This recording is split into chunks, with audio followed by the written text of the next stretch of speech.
दोस्तों, ये कहानी एक गौरी नाम की लड़की की है जो 10 बार दुल्हन बनी, मगर हर बारात उसकी दहलीज से लौट गई। इसके पीछे वजह एक ऐसा खूंखार गोरिल्ला था जिसने गौरी को किसी और का होने नहीं दिया। गांव वाले उसे कालू के नाम से जानते थे। कालू गौरी का बचपन का साथी था, जिसे गौरी ने एक बार जंगल में घायल अवस्था में आया था। वह उसे अपने घर ले आई और अपने भाई जैसा मानने लगी। प्यारे साथियों, आज की कहानी बहुत रोमांचक होने वाली है, तो इस वीडियो को बिना स्किप किए अंत तक जरूर देखें और हमारे वीडियो को एक लाइक करके चैनल को सब्सक्राइब जरूर कर दें। प्यारे दर्शकों, गौरी का परिवार एक साधारण गरीब परिवार था। उसके पिता रामनाथ मिट्टी के बर्तन बनाकर अपनी रोजी रोटी कमाते थे। उनकी छोटी सी दुनिया में सबसे अनमोल चीज थी उनकी बेटी गौरी, जो न केवल खूबसूरत थी बल्कि बेहद समझदार और प्यारी भी। यह बात तब की है जब गौरी महज 6 साल की थी। गौरी बचपन से ही अपने पिता रामनाथ के साथ शहर जाने की जिद किया करती थी। रामनाथ मिट्टी के बर्तन बनाकर उन्हें शहर में बेचते और इस तरह घर का गुजारा चलता। गौरी को शहर की चमक धमक और वहां के खिलौनों की दुकानें देखने का बहुत शौक था, मगर रामनाथ हर बार उसे बहला फुसलाकर घर पर छोड़ जाते। उस साल बरसात बहुत तेज हुई थी।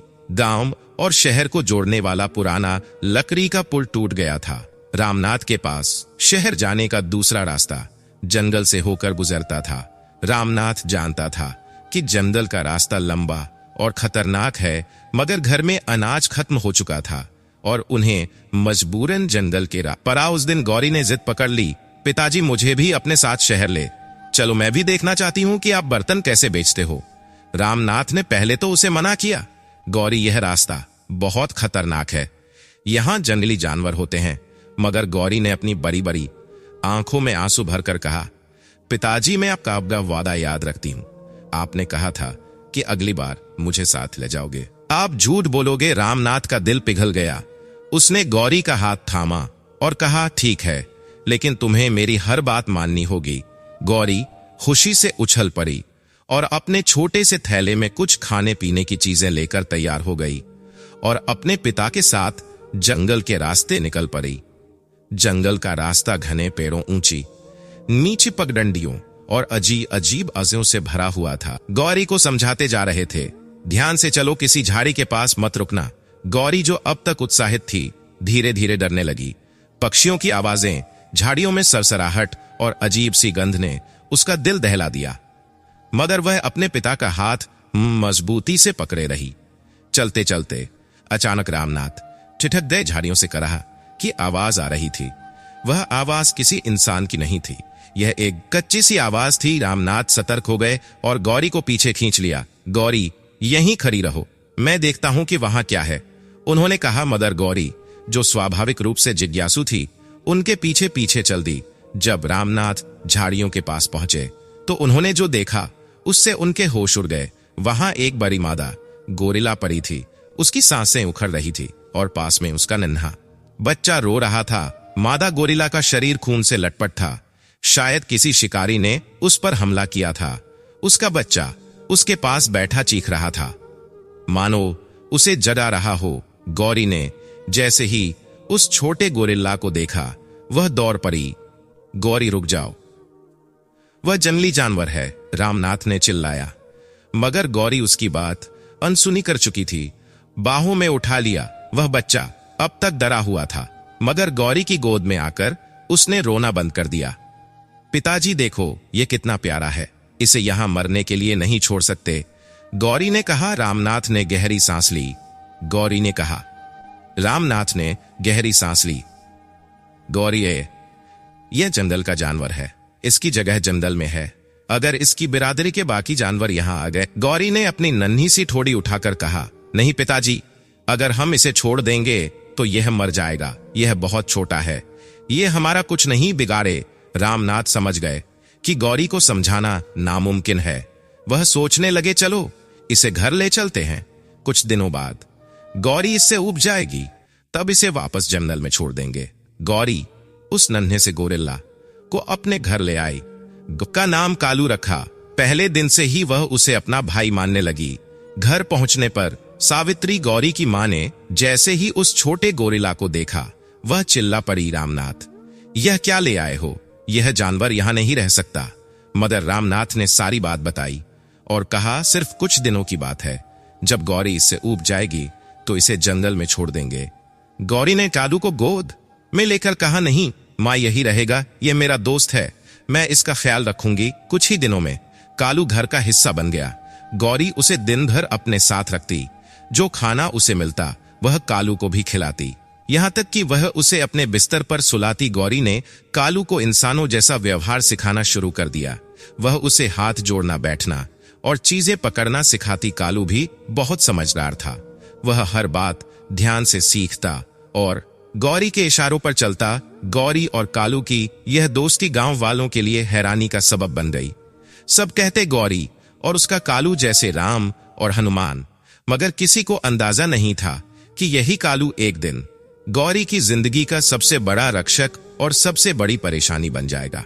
मित्रों, शुरुआत में रामनाथ और उनकी पत्नी सावित्री को इस बात का बहुत डर था कि कालू बड़ा होकर खतरनाक हो जाएगा। आखिरकार वह जंगल का जानवर था और उसके स्वभाव को लेकर वे हमेशा सतर्क रहते थे। सावित्री ने कई बार रामनाथ से कहा, इस जानवर को वापस जंगल में छोड़ आओ। अभी तो यह बच्चा है, लेकिन एक दिन यह हम सब के लिए मुसीबत बन जाएगा। रामनाथ ने उसे समझाने की कोशिश की, गौरी इसे बहुत प्यार करती है, कुछ दिन रुक जाओ, फिर इसे जंगल में छोड़ देंगे। लेकिन जो वे नहीं समझ पाए थे, और कालू के बीच का रिश्ता सिर्फ प्यार का नहीं बल्कि भरोसे और साथ का था। गौरी ने कालू को इस तरह पाला जैसे वह उसका छोटा भाई हो। वह उसे अपने साथ खाने पीने के लिए बिठा, उसके लिए सबसे अच्छे फल जमा करती और उसे मिट्टी के बर्तनों से पानी पीना सिखाती। गौरी ने कालू को इंसानों की तरह खाना पना, बैठना, उठना और यहां तक कि इशारों को जब वह उसे बैठो कहती तो कालू तुरंत जमीन पर बैठ जाता। जब वह कहती लाओ तो कालू उसके लिए कुछ भी उठा लाता। धीरे धीरे कालू परिवार का हिस्सा बन गया। सावित्री ने भी यह स्वीकार कर लिया कि यह गोरिल्ला अब सिर्फ एक जानवर नहीं है बल्कि उनके परिवार का सदस्य है।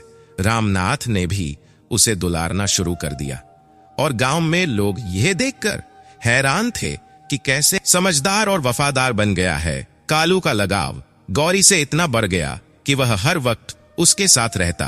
अगर गौरी खेतों में जाती तो कालू उसके साथ चलता। अगर वह घर के बाहर अपनी सहेलियों के साथ खेलती तो कालू एक पेड़ के नीचे बैठकर हर किसी की हरकतों पर नजर रखता। गांव के लोग इस रिश्ते को अजीब मानते थे। गौरी का गोरिल्ला, बच्चे उसे चिढ़ाते थे। इन बातों से कोई फर्क नहीं पड़ता, उसने हंसते हुए कहा था। कालू मेरा भाई है और भाइयों से कोई मजाक करता है तो वह गुस्सा हो जाते हैं। एक दिन खेतों में कच्ची कैरियां तोड़ने गई। वहां गांव के सरपंच का बेटा दीपक अपने दोस्तों के साथ मौजूद था। दीपक गांव का सबसे शरारती लड़का था, जिसे अपनी ताकत और रुतबे का घमंड था। जैसे ही उसने गौरी को कैरिया तोड़ते हुए देखा, वह उसके पास चला आया। अरे गौरी, तुमने सुना नहीं? यह बगीचा हमारा है, बिना पूछे यहां कुछ तोड़ने की हिम्मत कैसे हुई? उसने कहा। गौरी ने उसकी बात को नजरअंदाज किया और पेड़ से और कान तोड़ने लगी। दीपक को गुस्सा आया। उसने गौरी की कलाई पकड़ ली और धमकी दी, तुम्हें मुझसे बात करनी होगी, वरना यह सब कुछ मैं सरपंच को बता दूंगा। गौरी डर गई। उसने अपनी कलाई छुड़ाने की कोशिश की, मगर दीपक की पकड़ मजबूत थी। तभी पास के पेड़ से एक गहरी गुर्राहट सुनाई दी। पेड़ के ऊपर कालू बैठा था। उसने दीपक को गौरी के साथ बदतमीजी करते हुए देख लिया था। उसकी लाल आंखें क्रोध से जल उठी। उसने अपने बड़े बड़े हाथों से पेड़ की टहनी को इतनी जोर से मरोड़ा कि टहनी टूट गई। दीपक ने आवाज सुनी और ऊपर देखा। उसके होश उड़ गए। कालू एक छलांग में जमीन पर आ गया और दीपक की तरफ बढ़ा। गौरी, यह जानवर यहां क्यों है? इसे दूर करो, दीपक ने घबराते हुए कहा। मगर गौरी ने कुछ नहीं कहा। वह जानती थी कि अब कालू उसे सबक सिखाए बिना नहीं मानेगा। कालू ने दीपक को गर्दन से पकड़ा और हवा में उठा लिया। दीपक चिल्ला रहा था, छोड़ो छोड़ो मुझे, मैं मजाक कर रहा था। लेकिन कालू का गुस्सा थमने का नाम नहीं ले रहा था। उसने दीपक को उठाकर पास के एक पेड़ की टहनी पर लटका दिया। दीपक के दोस्त डरकर भाग गए। गौरी ने देखा कि दीपक सचमुच डर गया था। उसने कालू से कहा, बस करो कालू, छोड़ दो इसे। गौरी की बात सुनकर कालू ने दीपक को नीचे उतार दिया। दीपक भागता हुआ गांव की तरफ चला गया।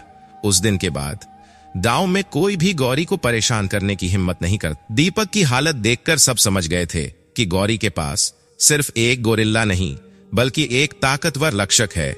गांव में लोग तरह तरह की बातें करने लगे। कुछ लोग कहते गौरी का गोरिल्ला उसका भाई है, तो कुछ कहते यह जानवर उसकी शादी नहीं होने देगा। लेकिन गौरी को सुनकर मुस्कुरा देती। उसे पता था कि कालू सिर्फ उसकी सुरक्षा के लिए ऐसा करता है। कालू और गौरी का रिश्ता अनोखा था। वह एक जानवर था, मगर उसके दिल में गौरी के लिए एक अजीब सी मोहब्बत और वफादारी थी। और यही वफादारी एक दिन गौरी के लिए खुशियों का सबब बनेगी या मुसीबत, यह तो वक्त ही बताएगा। गौरी जब 18 साल की हुई तो उसकी खूबसूरती और गुणों की चर्चा आसपास के गांवों में होने लगी। उसकी आंखों की चमक, उसकी मुस्कान और उसका सीधा साधा स्वभाव को आकर्षित करता। जल्द ही उसके लिए अच्छे घरों से रिश्ते आने लगे। रामनाथ और सावित्री के लिए यह गर्व की बात थी। उन्होंने सोचा कि अब गौरी की शादी करवा दी जाए और उसकी जिंदगी संवार दी जाए। लेकिन उनकी यह खुशी ज्यादा देर तक टिक नहीं पाई, क्योंकि उनकी हर कोशिश में एक नाम सामने आता। कालू पहली बार गौरी के लिए पास के गांव के एक रिश्ता आया। लड़का राजू देखने में अच्छा और मेहनती था। शादी की तैयारी जोर शोर से शुरू हो गई। पूरे गांव में उत्साह था। रामनाथ और सावित्री ने अपनी बचत से गौरी के लिए कपड़े, गहने और दहेज की चीजें खरीदी। शादी के दिन बारात पूरे शान से आई। ढोल नगाड़े बज रहे थे और बाराती झूम रहे थे। मगर जैसे ही बारात घर के पास पहुंची, अचानक अजीब घटना हुई। कालू, जो हमेशा गौरी के आसपास ही रहता था, दूर एक पेड़ से यह सब देख रहा था। जैसे ही उसने दूल्हे को घोड़े पर बैठे देख, वह गुड़ने लगा। गांव वाले समझ नहीं पाए कि यह जानवर अचानक इतना बेचैन क्यों हो गया। फिर बिना कालू पेड़ से कूदकर बारात के पास पहुंच गया। उसकी गुर्राहट सुनकर घोड़ा डर गया और बेकाबू होकर दौड़ने लगा। दूल्हा राजू घोड़े से गिरते गिरते बचा, मगर बारातियों में अफरात फरी मच गई। यह क्या हो रहा है? किसी ने चिल्लाया। रामनाथ और सावित्री ने बारातियों को शांत करने की कोशिश की, मगर घबराए हुए बारातियों ने शादी तोड़ने का फैसला कर लिया। हम अपनी जान जोखिम में नहीं डाल सकते। यह गोरिल्ला आपकी बेटी के साथ हर जगह है, ऐसी शादी का क्या फायदा? दूल्हे के पिता ने गुस्से में कहा और बारात लौट गई। गौरी चुपचाप खिड़की से यह सब देख रही थी। उसके दिल में एक सवाल था, क्या यह सब कालू ने जानबूझकर किया था? पहली बार असफल होने के बाद रामनाथ और सावित्री ने सोचा कि यह सिर्फ एक संयोग था। कुछ महीनों बाद गौरी के लिए एक और रिश्ता आया। इस बार लड़का एक अच्छे पढ़े लिखे परिवार से था। शादी की तैयारियां फिर से शुरू हो गई। इस बार रामनाथ ने तय किया कि शादी के दिन कालू को घर से दूर रखा जाएगा। उन्होंने उसे पास के जंगल में छोड़ने की योजना बनाई। शादी से ठीक एक दिन पहले रामनाथ ने कालू को लेकर जंगल में गहरा अंदर तक छोड़ दिया। यहां रहो कालू, शादी खत्म होने के बाद मैं तुम्हें लेने आऊंगा, उन्होंने कहा। लेकिन रामनाथ ये नहीं जानते थे कि कालू का लगाव गौरी से इतना गहरा था कि वह उसे छोड़कर कहीं नहीं रह सकता था। शादी के दिन सब कुछ ठीक लग रहा था। बारात समय पर पहुंची। दूल्हा मंडप में बैठ चुका था, मगर अचानक दूल्हा गायब हो गया। गांव में हड़कंप मच गया। हर कोई दूल्हे को ढूंढने लगा। कुछ लोगों ने जंगल की तरफ आवाजें सुनी। यह काम जरूर उस गोरिल्ला का होगा, किसी ने चिल्लाया। गांव के कुछ लोग हिम्मत करके जंग की तरफ गए।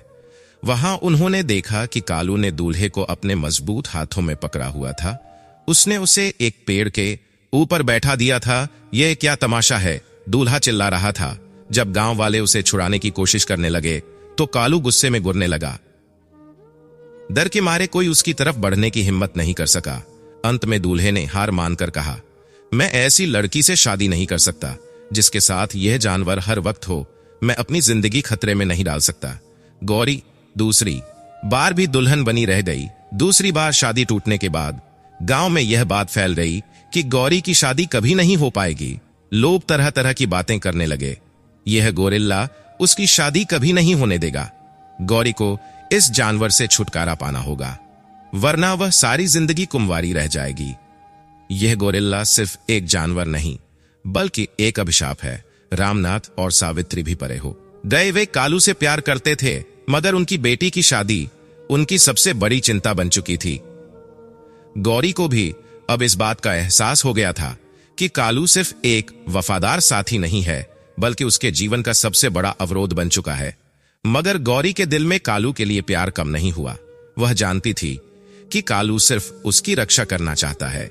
गौरी ने एक दिन कालू से कहा, तुम मेरी जिंदगी का हिस्सा हो कालू, लेकिन अगर तुम मेरी खुशियों के आड़े आओगे तो मैं कभी खुश नहीं रह पाऊंगी। मगर कालू के पास इन बातों का कोई जवाब नहीं था। उसका प्यार और वफादारी उसके व्यवहार में झलकती थी। गौरी के परिवार ने तय किया कि वे गौरी की शादी के लिए एक और कोशिश करेंगे, मगर इस बार वे यह सुनिश्चित करेंगे कि कालू किसी भी तरह शादी में खल ना डाल सके। मगर क्या यह मुमकिन था? क्या कालू अपनी फितरत को बदल सकता था, या फिर गौरी की जिंदगी में कालू हमेशा एक रार और एक बाधा बनकर रहेगा? यह तो वक्त ही बताएगा। गौरी अब 23 साल की हो चुकी थी। उसका रूप और व्यवहार अब भी उतने ही सरल और दिलकश थे। वह अपने माँ पिता की चिंता समझती थी, मगर उसने अब तक यह मान लिया था कि उसकी जिंदगी शायद कालू की वजह से अकेलेपन में ही गुजरेगी। एक दिन गौरी अपने चचेरे भाई की शादी में गई। पूरा गांव दुल्हन की तरह सजा हुआ था। शादी में लोग उत्साहित थे, बच्चे दौड़ रहे थे, लाए गीत गा रही थी और गौरी अपनी सहेलियों के साथ बैठकर उत्सव का आनंद ले रही थी। शादी में एक मेहमान आया था। अर्जुन एक पढ़ा लिखा युवक था जो शहर में एक अच्छी नौकरी करता था। वह देखने में जितना आकर्षक था, उतना ही सभ्य और शिष्ट भी। जैसे ही अर्जुन ने गौरी को देखा, उसकी आंखें वहीं ठहर गई। गौरी की सादगी और खूबसूरती ने उसे पूरी तरह मोहित कर लिया। अर्जुन ने अपने दोस्तों से पूछा, वह लड़की कौन है? एक दोस्त ने जवाब दिया, वह गौरी है, रामनाथ की बेटी। पूरे गांव में उसकी खूबसूरती की चर्चा होती है। उसके साथ एक गोरिल्ला रहता है, नाम है कालू। वह किसी को भी गौरी के करीब नहीं आने देता। अर्जुन ने इस बात को हंसकर टाल दिया। उसे यह सिर्फ एक कहानी लगी। शाम को जब सब लोग व्यस्त थे, अर्जुन ने गौरी के पास जाने की हिम्मत की। वह धीरे धीरे उसके पास पहुंचा और कहा, नमस्ते, आप गौरी हैं? ना गौरी ने चौंक कर उसे देखा। हाँ, मैं गौरी हूं। आप कौन? मैं अर्जुन, मैं शहर से आया हूं। गौरी ने हल्की मुस्कान दी और फिर चुप हो गई। अर्जुन ने बातचीत शुरू करने की कोशिश, आप इस शादी में बहुत सुंदर लग रही हैं। गौरी झिंझक और बोली, धन्यवाद। अर्जुन ने महसूस किया कि गौरी थोड़ी अनजान और सावधान है। उसने कुछ और से पूछे और धीरे धीरे बातचीत का सिलसिला शुरू हो गया। शादी खत्म होने के बाद भी अर्जुन गौरी से मिलने के बहाने ढूंढता रहा। वह अक्सर गांव आता और रामनाथ के घर जाता। रामनाथ और सावित्री को अर्जुन पसंद आया। उन्होंने सोचा, अगर यह लड़का गौरी से शादी करना चाहे तो हमारी बेटी की जिंदगी संवर जाएगी। अर्जुन ने गौरी से अपने दिल की बात कहने की ठान ली। एक दिन वह गौरी को गांव के पास तालाब के किनारे मिला। गौरी, मैं आपसे कुछ कहना चाहता हूं। गौरी ने हैरानी से पूछा, क्या बात है? मैंने आपको पहली बार देखा था, तभी से मैं आपके बारे में सोच रहा हूं। मुझे लगता है कि मैं आपसे प्यार करता हूं। मैं आपसे शादी करना चाहता हूं। गौरी ने कुछ देर सोचा और फिर गंभीर होकर कहा, अर्जुन, मैं आपकी बात समझती हूं, मगर मेरी जिंदगी इतनी आसान नहीं है। आप जानते हैं कि मेरे साथ कौन रहता है? हाँ, मैंने सुना है आपका गोरिल्ला कालू। वह सिर्फ गोरिल्ला नहीं है अर्जुन, वह मेरा सबसे अच्छा दोस्त है।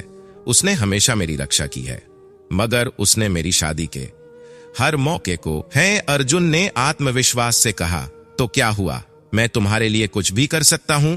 गौरी ने अर्जुन की आंखों में देखा और कहा, अगर तुम कालू को मना सकते हो तभी हमारी शादी हो सकती है। अर्जुन ने हल्की हंसी के साथ कहा, क्या तुम मजाक कर रही हो? नहीं अर्जुन, मैं सच कह रही हूं। कालू ने अब तक हर बार मेरे होने वाले पति को भगा दिया है। अगर वह तुम्हें स्वीकार कर ले तो मैं तुम्हारे साथ शादी करने के लिए तैयार हूं। अर्जुन ने गहरी सांस ली। उसे समझ आ गया कि यह सिर्फ गौरी का दिल जीतने की बात नहीं है, बल्कि उसे कालू का भरोसा भी जीतना होगा। गौरी, मैं यह शर्त मानता हूं, मैं कालू को मना लूंगा। तुम्हारी खुशी के लिए मैं किसी भी चुनौती का सामना कर सकता हूं। अर्जुन का आत्मविश्वास देखकर गौरी पहली बार मुस्कुराई। उसने सोचा, शायद अर्जुन ही वह शख्स है जो मेरे जीवन में बदलाव ला सकता है। अब सवाल यह था कि क्या अर्जुन कालू का भरोसा जीत पाएगा। क्या कालू उसे गौरी के जीवन का हिस्सा बनने देगा, या फिर एक बार फिर गौरी की किस्मत उसे अकेलेपन की ओर ले जाएगी। आगे का सफर अर्जुन और कालू के रिश्ते पर निर्भर था। गौरी और अर्जुन की शादी की तारीख तय हो गई थी। गांव में खुशी का माहौल था। सावित्री और रामनाथ ने अपनी बचत का हर हिस्सा खर्च कर दिया था ताकि शादी यादगार बन सके। गौरी ने अपने मन में एक नई उम्मीद जगाई थी कि यह शादी उसके जीवन में एक नई शुरुआत होगी। मगर कालू अब भी चुपचाप हर चीज को देख रहा था। उसने अर्जुन को कई बार गौरी के पास आते जाते देखा था। वह समझ नहीं पा रहा था कि गौरी के जीवन में अर्जुन का क्या स्थान है। उसे एक अजीब सा डर सताने लगा था कि शायद अब गौरी उससे दूर हो जाएगी। शादी से एक दिन पहले रात का समय था। घर में सभी लोग शादी की तैयारियों में व्यस्त थे। अर्जुन भी रामनाथ और सावित्री के साथ बैठकर शादी की रस्मों और परंपराओं की बात कर रहा था। इसी बीच कालू छिपकर घर के पास पहुंचा। उसकी लाल आंखें अर्जुन पर टिकी थी। अर्जुन को गौर से देख रहा था, जैसे उसे परखने की कोशिश कर रहा हो। अर्जुन ने कालू को देखा, मगर उसने अनदेखा कर दिया। रात गहरा ही अर्जुन कमरे में सोने चला गया। वह शादी की तैयारी के थकान से जल्दी सो गया। मगर तभी कालू ने मौका देखा। उसने खिड़की से अर्जुन को देखा और एक छलांग में कमरे के अंदर घुस गया। अर्जुन जब तक कुछ समझ पाता, कालू ने उसे अपने विशाल हाथों से उठा लिया। अर्जुन ने बचने की कोशिश की, मगर कालू की ताकत के सामने वह बेबस था। कालू उसे खिड़की से बाहर ले गया और अपनी तेज छलांग के साथ जंगल की ओर भागने लगा। जंगल के बीचों बीच कालू ने अर्जुन को एक ऊंचे पेड़ के नीचे पटक दिया। अर्जुन दर्द से कराने लगा, मगर उसने हिम्मत नहीं हारी। वह समझ गया कि यह वही गोरिल्ला है जिस गांव में बातें होती थी। अर्जुन ने कालू की आंखों में गुस्सा देखा, मगर उसमें कहीं गहरी तकलीफ भी झलक रही थी। उसने खुद को संभाला और कहा, कालू, मैं तुम्हारा दुश्मन नहीं हूं। मैं गौरी से प्यार करता हूं और मैं उसकी खुशी चाहता हूं। कालू ने गुर्रा हुए अपना बड़ा हाथ उठाया, जैसे उसे चेतावनी दे रहा। अर्जुन ने एक कदम पीछे लिया, मगर उसने फिर से कोशिश की। मैं जानता हूं कि तुम गौरी के सबसे अच्छे दोस्त हो। वह तुम्हें बहुत प्यार करती है, लेकिन वह खुश रहना चाहती है। क्या तुम सच में उसकी खुशी छीनना चाहते हो? कालू ने उसकी बात सुनी, मगर उसने कोई जवाब नहीं दिया। उसकी गुर्राहट थोड़ी कम हो गई थी, मगर वह अब भी सतर्क था। अर्जुन ने महसूस किया कि कालू सिर्फ गुस्से में नहीं है, बल्कि डर में भी है। जब घर वालों ने अर्जुन को कमरे में नहीं पाया, तो चारों तरफ अफरात फरी मच गई। गौरी को जल्दी ही समझ में आ गया कि यह काम कालू का ही होगा। उसने अपने माता पिता को शांत किया और अकेले ही जंगल की ओर चल पड़ी। कालू, तुमने यह क्या किया? गौरी ने अपने मन में सोचा। उसे यकीन था कि कालू कभी भी अर्जुन को नुकसान नहीं पहुंचाएगा, मगर वह जानती थी कि उसे कालू को समझाना होगा। जंगल में पहुंचकर गौरी ने कालू को अर्जुन के पास खड़ा पाया। उसने देखा कि अर्जुन सुरक्षित था, मगर वह सहमा हुआ लग रहा था। गौरी ने तेज कदमों से कालू की ओर बढ़ते हुए कहा, कालू, यह तुमने क्या किया? अर्जुन को यहां क्यों लाए हो? कालू ने गौरी की आवाज सुनते ही उसकी ओर देखा। उसकी लाल आंखें नरम पड़ गई। गौरी ने प्यार से कहा, कालू, तुम में सबसे अच्छे दोस्त हो। मैंने तुम्हें हमेशा अपने परिवार का हिस्सा माना है, लेकिन यह जो तुम कर रहे हो वह सही नहीं है। अर्जुन मेरा जीवन साथी बनने वाला है। अगर तुम मुझे खुश देखना चाहते हो तो उसे जाने दो। कालू ने गुर्रा बंद कर दिया। उसकी आंखों में आंसू थे। उसने अर्जुन की ओर देखा और फिर गौरी की ओर। तुम हमेशा मेरे सबसे अच्छे दोस्त रहोगे, कालू, गौरी ने कहा। लेकिन अगर तुम सच में मुझसे प्यार करते हो तो मुझे मेरी जिंदगी जीने दो। गौरी की बात सुनकर कालू ने धीरे धीरे अर्जुन का हाथ छोड़ दिया। उसने एक गहरी सांस ली और जंगल के अंदर की ओर चलने लगा। जाते जाते उसने एक बार पलटकर गौरी को देखा। उसकी आंखों में एक दर्द था, जैसे वह अपनी सबसे कीमती चीज को खो रहा हो। गौरी की आंखों में भी आंसू थे। उसने कालू को जाते हुए देखा और मन ही मन कहा, तुम हमेशा मेरे सबसे खास रहोगे। कालू, अर्जुन ने गौरी का हाथ थामा और कहा, तुम्हारा दोस्त बहुत खास है। मैं उसके फैसले की कदर करता हूं। उस रात कालू ने गौरी के लिए अपना सबसे बड़ा बलिदान दिया। उसने खुद को गौरी की जिंदगी से दूर कर लिया ताकि वह अपनी नई जिंदगी शुरू कर सके। मगर उसकी आंखों में जो आंसू थे वे इस बात की गवाही थे कि उसकी दोस्ती और वफादारी कभी खत्म नहीं होगी। गौरी और अर्जुन शादी के बंधन में बंध गए, मगर गौरी के दिल का एक हिस्सा हमेशा कालू के लिए धड़कता रहा। गौरी और अर्जुन की शादी पूरे रीति रिवाजों और धूमधाम से हुई। मंडप में गौरी दुल्हन के लिबास में चांद जैसी लग रही थी। अर्जुन की नजरें उससे हटने का नाम नहीं ले रही थी। परिवार और गांव वाले खुशी से झूम रहे थे। सावित्री और रामनाथ ने आंसू भरी आंखों से अपनी बेटी को दुल्हन के रूप में देखा। यह पल उनकी जिंदगी का सबसे बड़ा सपना था, जो आखिर पूरी होने के बाद विदाई का समय आ गया। गौरी सजी धजी दुल्हन के रूप में दरवाजे पर खड़ी थी।